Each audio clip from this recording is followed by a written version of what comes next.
I had just moved into this house, an ancient, dilapidated structure nestled deep in a desolate street.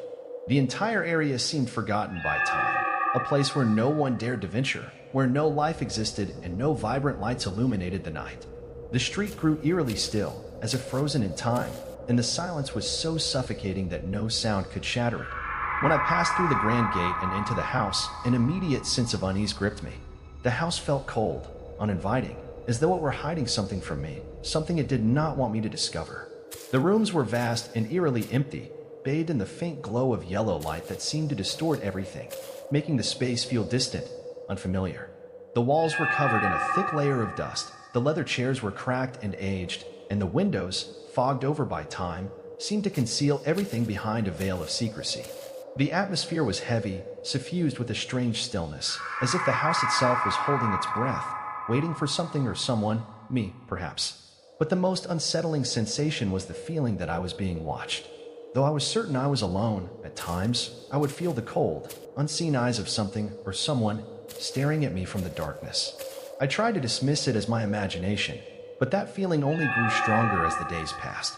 At first, I believed it was simply the disorientation of moving into an unfamiliar place. The silence, the isolation, the unfamiliarity of everything that made me anxious. But as night fell and the darkness wrapped itself around the house like a suffocating shroud, that feeling grew undeniable. Each night, I was woken by strange sounds emanating from the shadows. Soft, almost imperceptible footsteps on the wooden floor, the creaking of doors, the faint scraping of nails.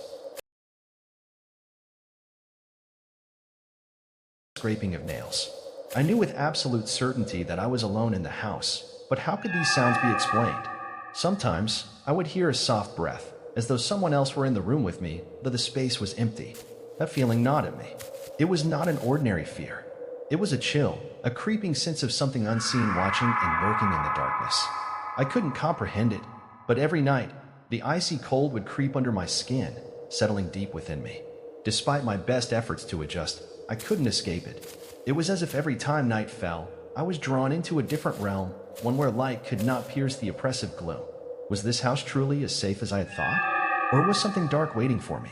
Something I would only realize when I opened my eyes and saw it for what it was? That question lingered in my mind, haunting me with each passing night. Running through the forest, I couldn't breathe. The fear, a deep, primal terror, surged through me like a wave of cold dread. Every step I took in the forest became heavier, and I began to sense the presence of something chasing me. I turned my head, my eyes searching the darkness, but saw nothing except the shadowy trees stretching up like massive, invisible hands. The wind howled, carrying with it a bone-chilling cold, and I felt as if something was standing right behind me, only a step away. "Run," a voice whispered in my head, as if it were a warning from the very darkness that surrounded me. Without thinking, I began to run, my feet pounding against the cold earth. The branches tangled with my clothes, dry leaves scattered beneath my feet causing me to slip, but I didn't stop. I had to get away from this feeling, from the cold, unseen presence that seemed to be closing in on me. With each step, the trees grew denser, and the path became more obscured, my weak flashlight barely able to pierce the thick darkness. My head spun with panic, and in my frantic state, I couldn't tell where I was running anymore. The feeling of being followed only grew stronger, clearer. Every time I looked back, I saw the shadows moving faster, as if something was closing in on me. My breath became shallow, my heart raced, beating so loudly in my chest that I could hear it above the sound of my running. Yet, the footsteps, not my own, still echoed behind me. Not footsteps like any other, but strange ones, light, but unmistakably there, drawing nearer with every passing second. I turned again, my eyes desperately searching the darkness, but nothing was there. Only shadows, stretching and fading, and the air grew thick with the fear of what might be hidden just beyond sight. I couldn't stop. I couldn't look back. The pull to run forward was overwhelming, but I could feel the weight of the chase closing in. The trees seemed to close in on me, their limbs like arms trying to reach out, grasping, preventing me from escaping. Suddenly, I heard something else. It wasn't footsteps anymore. It was breathing. The sound of soft, steady breaths, eerily close, like something or someone was standing right behind me, just a breath away. The sensation was overwhelming, and I couldn't stop. I turned around, but there was no one there. Just the dense darkness and the rustling trees. It couldn't be real. I had to have imagined it. The whispers came again. Faint, barely audible, but unmistakable. "Keep going," it said, a soft command, urging me forward into the unknown, deeper into the darkness of the forest. I was running now, but I felt like my legs were no longer moving of their own accord. It was as though something was pulling me forward, dragging me deeper into the night, into the forest where I could no longer see the light.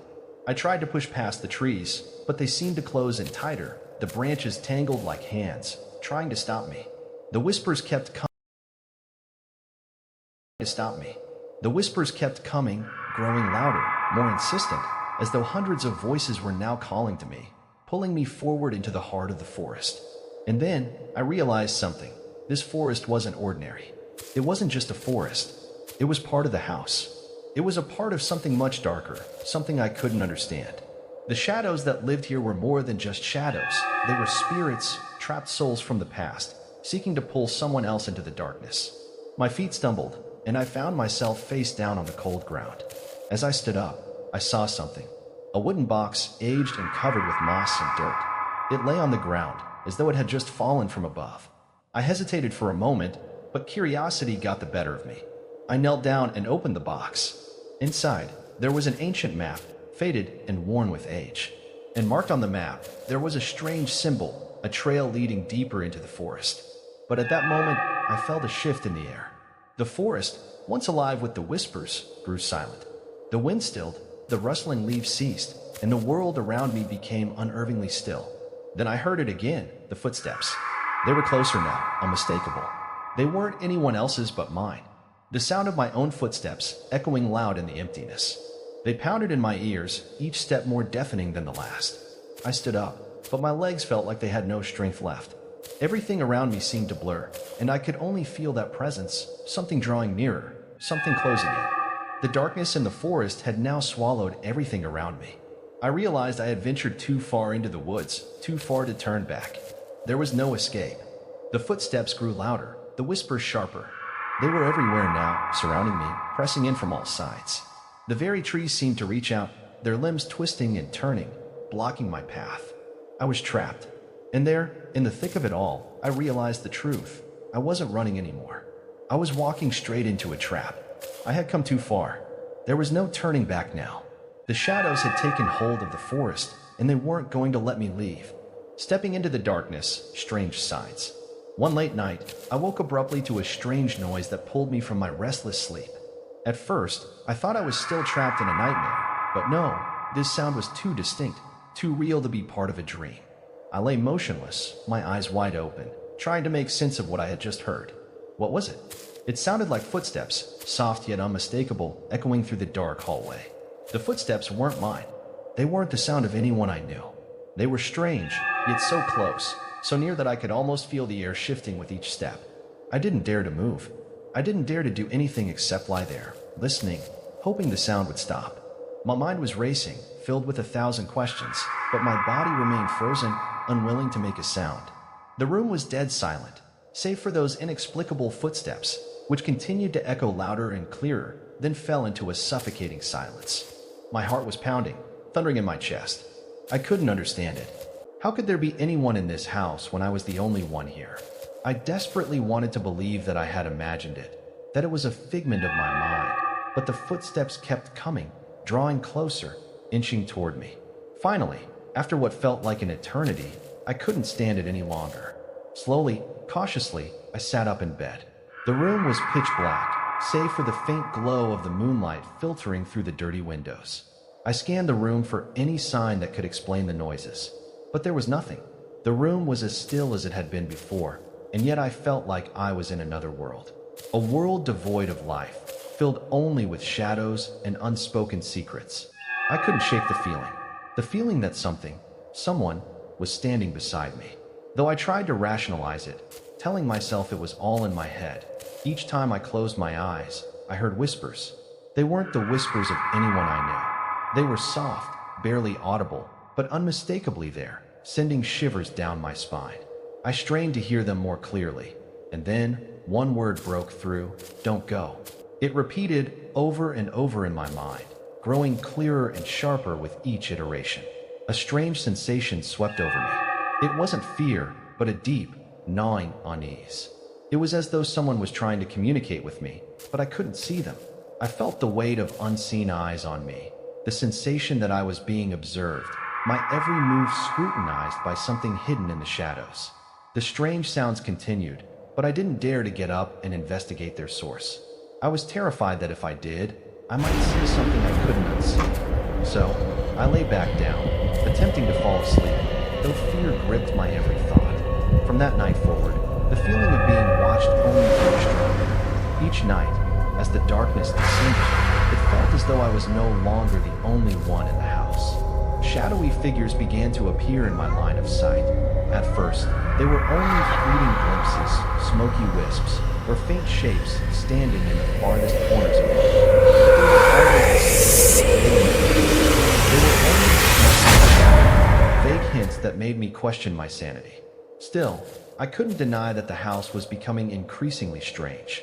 Each night, the darkness grew thicker, more oppressive, as though it was consuming everything around me. Sometimes, it felt as though I was living in another world, one where darkness and the inexplicable ruled. I couldn't explain it, but every night, those figures grew clearer, sometimes human shapes, sometimes formless shadows, just black streaks racing through the room before vanishing into the cold air. One evening, I decided to get up and check whether everything was all right. I walked down the hallway, the light from the single lamp barely illuminating the path before me. Everything around me was eerily quiet, too quiet. And yet, there was something off about it.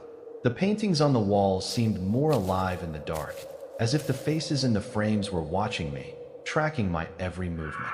I tried to shake off the thought, but deep down, I knew something was horribly wrong. I continued, but the sensation of being followed was overwhelming. Every step I took, my footsteps echoed loudly in the silence. I turned and saw my reflection in the mirror, but for some reason, my image didn't seem right. It looked blurry, as if it weren't me. I studied it closely, then turned back to look at the darkness behind me. But there was nothing there, just the strange feeling, as though I were being watched from somewhere, invisible but ever present. The more time passed, the harder it became to endure these feelings. Each night, the darkness wrapped itself around the house, and I knew that this darkness was not a natural occurrence. It was part of the house itself, and it would never let go.